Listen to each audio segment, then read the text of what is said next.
Hello, and welcome to the NSF Center for the Mechanical Control of Chemistry Mechanochemistry discussions. My name is Dr. Jonathan Beltz, and I am an affiliated faculty with the center at Texas A&M University.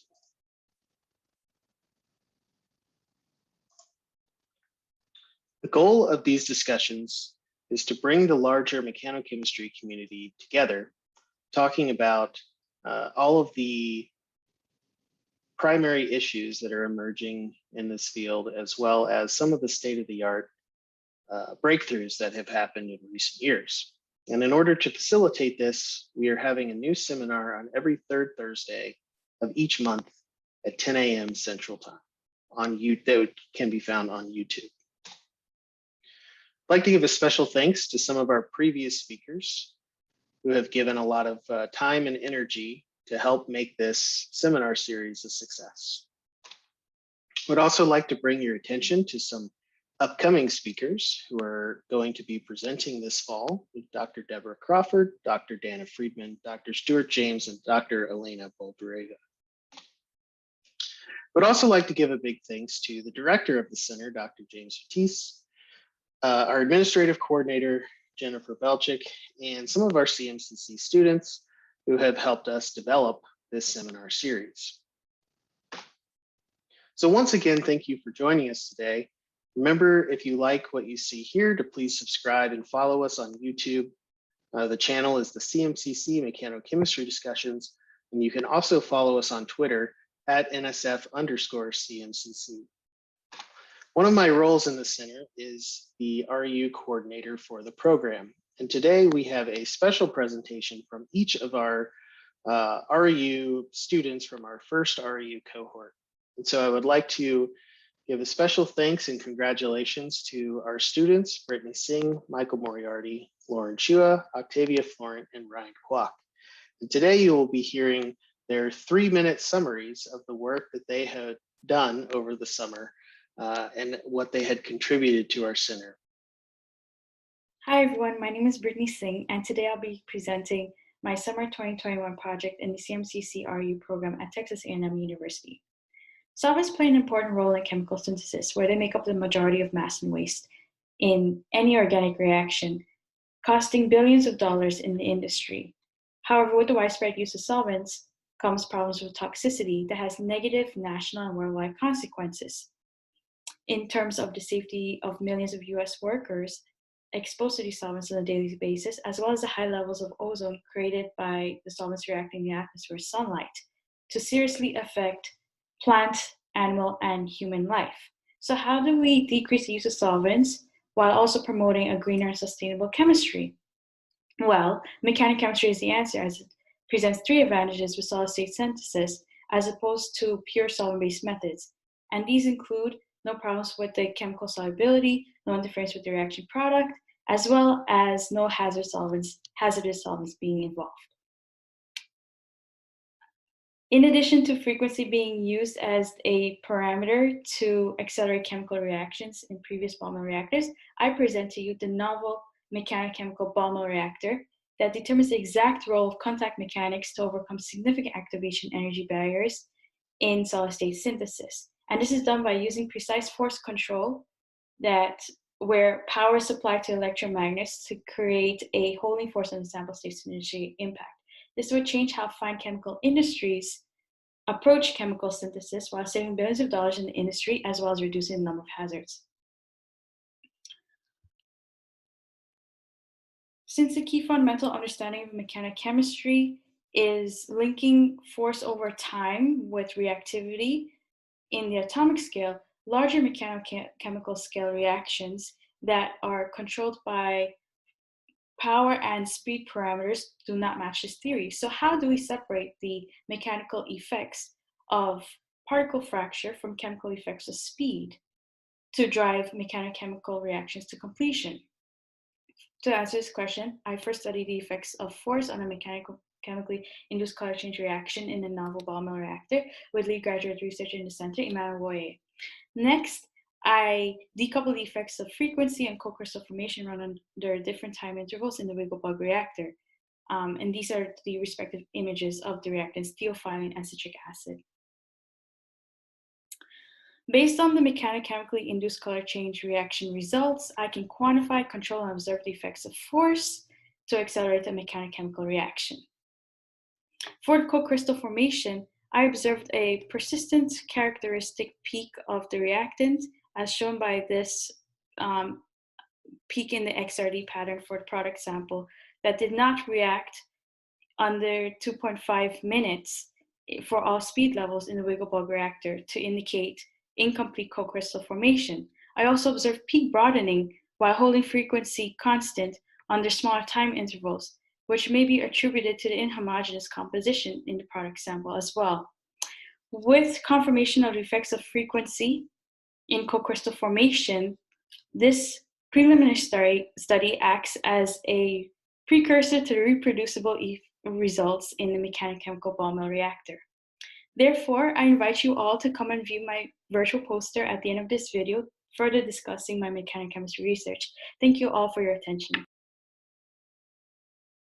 Hello, my name is Ryan Kwok. I'm an undergraduate in the CMCC REU, and today I'll be presenting a kinetic study of mechanochemically induced nucleophilic reactions. Before I get started, a little bit of background on the topic. Organic solvents can account for up to 90% of waste from industrial processes, and they're often single-use. As you can imagine, this results in quite a bit of waste, and in the face of climate change, this is not an ideal scenario. Fortunately, mechanochemistry offers a viable solution to this, being characteristically solvent-free. Now, mechanochemistry has been used in the synthesis of gold nanoparticles, metal-organic frameworks, as well as a number of organic reactions, such as the Diels-Alder reaction or the Wittig reaction.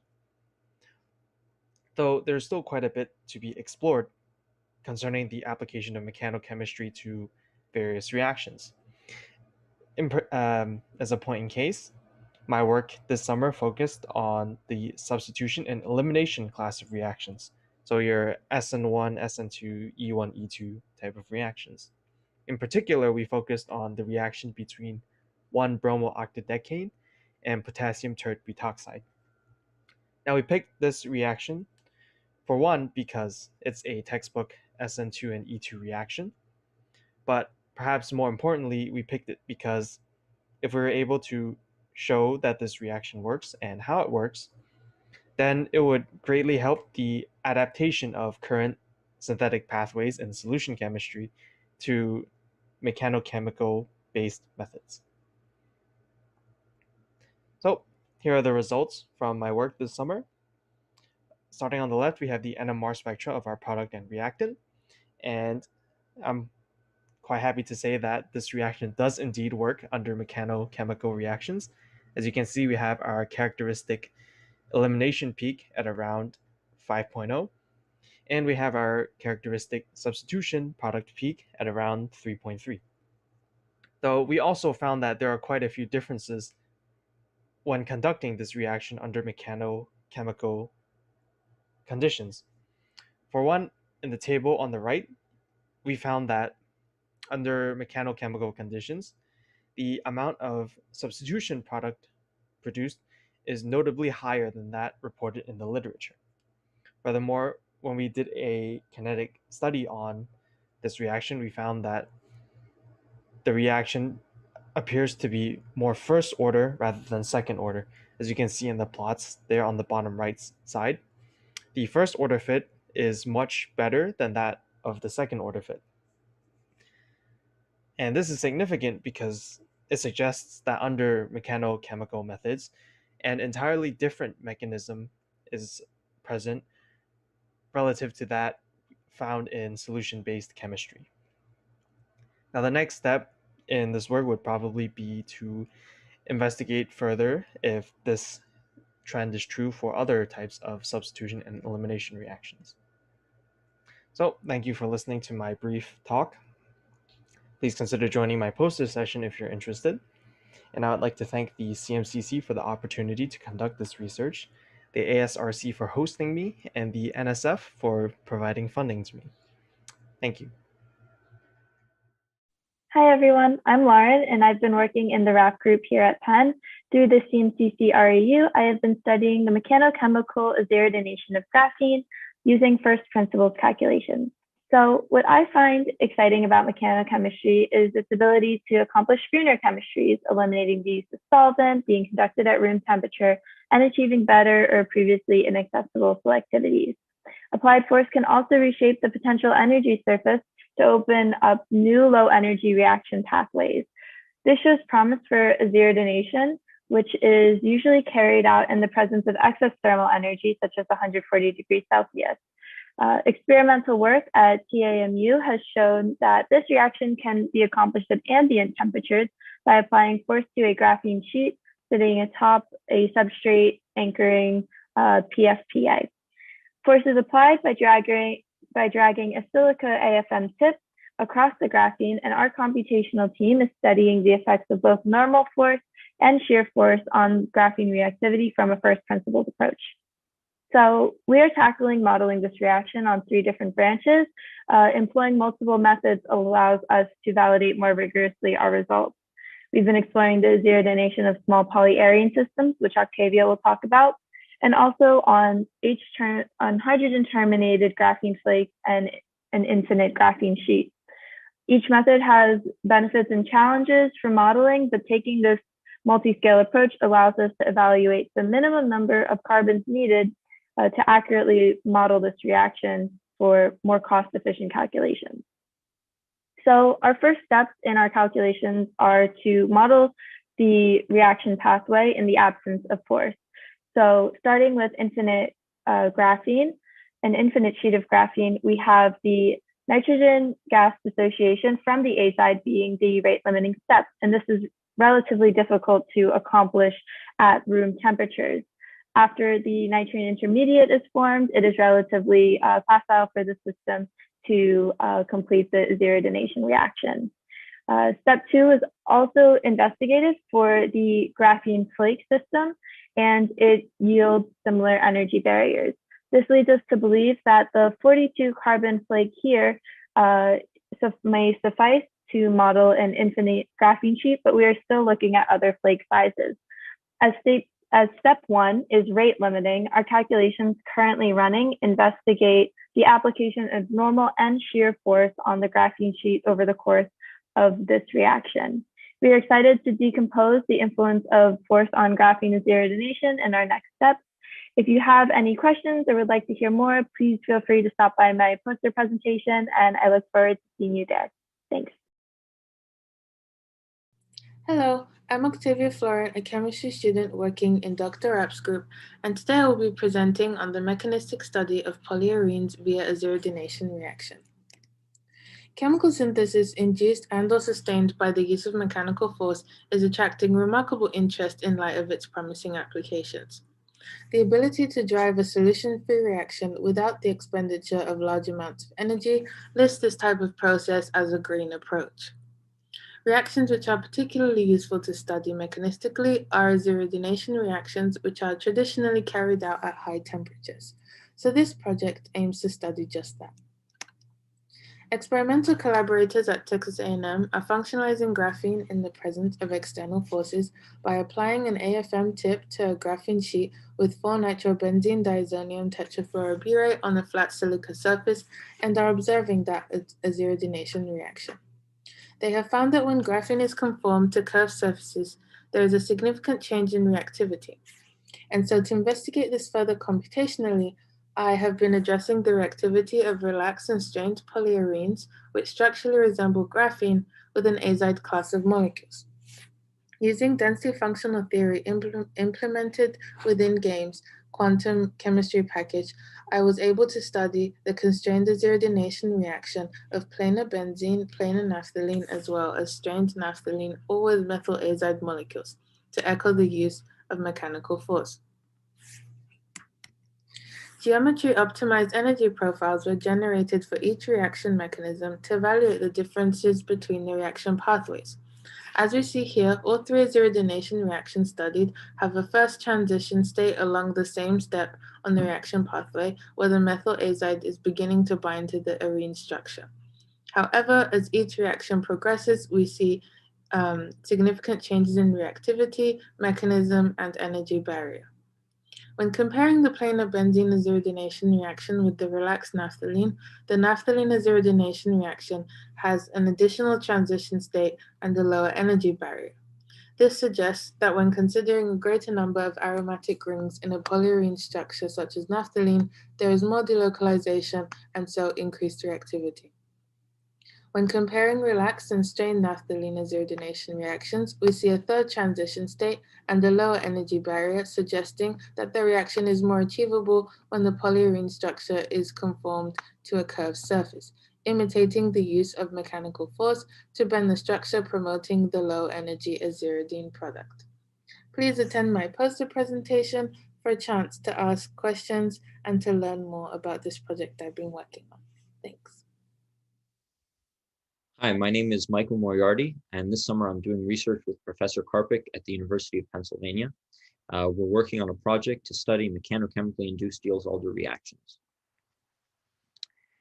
So in order to develop an understanding of mechanochemistry, we decided to look to cycloadditions.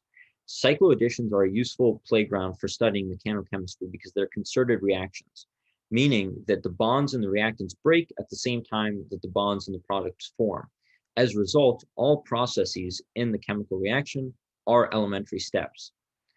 We hope to develop Woodward-Hoffman style rules for mechanochemical selectivity based on our work. The actual reaction that we're studying is a specific type of cycloaddition called a Diels-Alder reaction.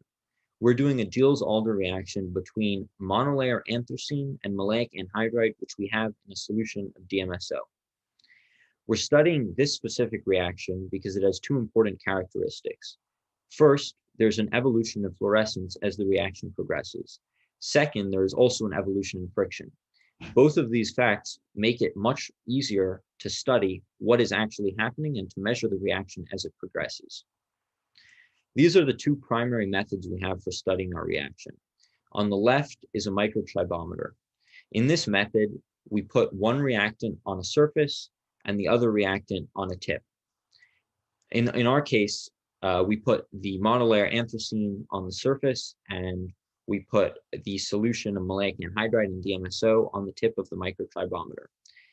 The microtribometer then applies a force, pressing the two together, and this force induces a reaction. The microtribometer has the capability to measure both fluorescence as well as normal and tangential friction forces. Normal and tangential forces, normal being normal load, tangential being friction. As such, it's very useful for measuring our reaction as it progresses. On the right, we have an atomic force microscope, which is similar to the microtribometer. However, while the microtribometer has a contact area in the microns, the atomic force microscope has a contact area in the nanometers. As such, it's useful not only for catalyzing our reaction, but also for measuring the topography of the surface to see if there's wear or something else going on as the reaction progresses. With these two methods, we are developing an understanding of mechanochemically induced Diels-Alder reactions. I look forward to the poster session. I'll be around and happy to answer any questions. Once again, thank you to our REU students for their wonderful work that they performed this summer, and thank you for joining us. Please remember to subscribe and follow us on YouTube under CMCC Mechanochemistry Discussions. Thank you, and I'll see you at our next seminar.